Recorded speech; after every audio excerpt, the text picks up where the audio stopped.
If you don't spend all your money in a budget category like groceries, where do you put the extra funds? So this is a great question because when you're budgeting, what you need to understand is that you will never have a perfect month. I've never had a perfect month in my entire life. And you can hear expert budgeters tell you this. Jesse Meacham, the founder of YNAB, probably one of the best budgeters in the world, says he has never had a perfect month. I've never had a perfect month. What things happen? And you can't plan for everything in your life. So you're either going to overspend or underspend in certain categories. And the reason why this is important is because a lot of people mess up in budgeting, because I mess up every single month. Most people mess up every single month. You overspend in a category or you underspend in a category. And when you mess up, a lot of people just end up quitting. Specifically when they overspend, they think this isn't working for me. But what you have to do is you have to roll with the punches that life throws at you. So if you overspend in one category and underspend in another category, you use the underspent category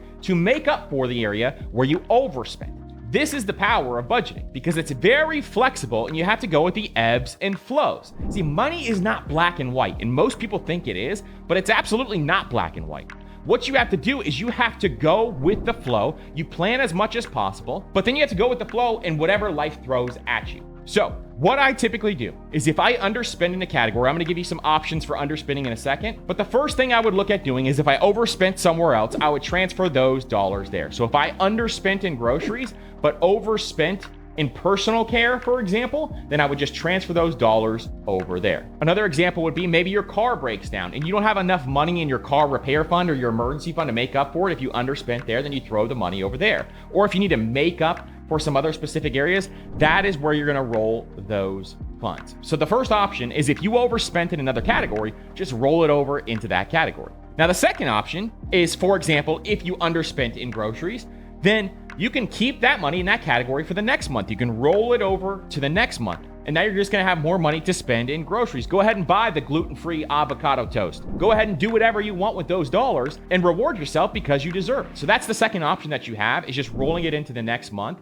Or you could roll it into the next month and then spend more in another category that you have available to you as well. The third option is you can take every time you underspend in a category, you can take those dollars and put them towards your future. Put them towards your investments. And why we're talking about this is because if you do that over and over and over again, say you can save an extra $100 a month. Well, $100 a month over the course of 30 years, that's well over 6 figures. So if you do that over and over again and you're just saving little bits and pieces here and there on top of hitting your minimum investment goals, then you can hit your goals that much faster and achieve financial independence that much faster. Another option is to put those dollars towards your emergency fund. If you don't have a fully funded emergency fund, every time you have a little bit of extra cash in a budget category, just throw it over to the emergency fund so that if something comes up, you have the money just there. Reduce your stress, reduce your anxiety so you don't have to worry anymore. Because I love the thought of putting that money towards your future. And then finally, the last thing that you can do with it is you can treat yourself. Reward yourself, buy whatever you want with that money, or put it towards your blow fund where you can blow money later. If you're saving up for something cool, put it towards that. But just